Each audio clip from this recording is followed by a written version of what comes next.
Hi, my name's Anthony Giesick. In this discussion, we were asked to answer a few questions on church ethics. The first being you're listening to a sermon and you realize that it's one that you're familiar with because of something you may have heard in a podcast or on the radio. Uh, in that case, what I would actually do, I would actually speak to the pastor uh, and just let them know, hey, I know what you had said or something in your sermon sounded familiar. When I looked it up, I noticed that the sermon that you had given was one that was already used by another pastor. I would honestly just have that discussion with them and really allow them the opportunity to discuss it, talk about it, share their thoughts.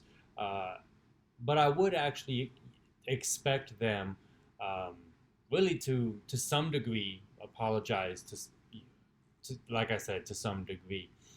I know for me personally, I honestly believe that my role as a pastor is very important. That a lot of people would look to me for guidance, would look to me for transparency and honesty, and that should show not only at the pulpit but uh, in personal conversation.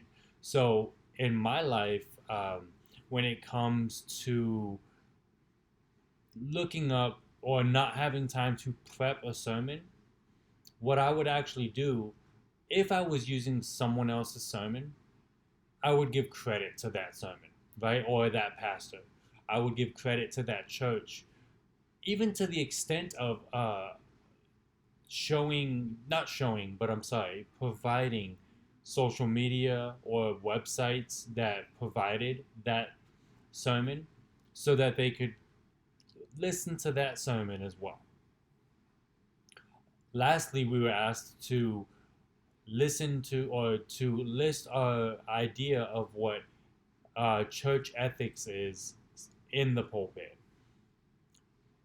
And that's, like I said, that's a very important subject because as a pastor, you are going to be looked up to, whether it's from students, from parents, from anyone and everyone in the congregation, and even in ministry with alongside with you. In order to prevent any sort of plagiarism, any sort of self plagiarism, you want to give as much credit as you can to the original source. Like I said, even pointing to websites, social media, or websites of the church in which you are pulling information so that they can go to that source.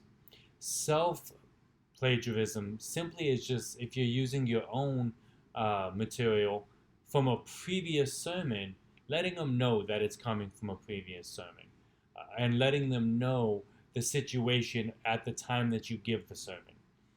So that's my thoughts on church ethics and self plagiarism. Have a great week.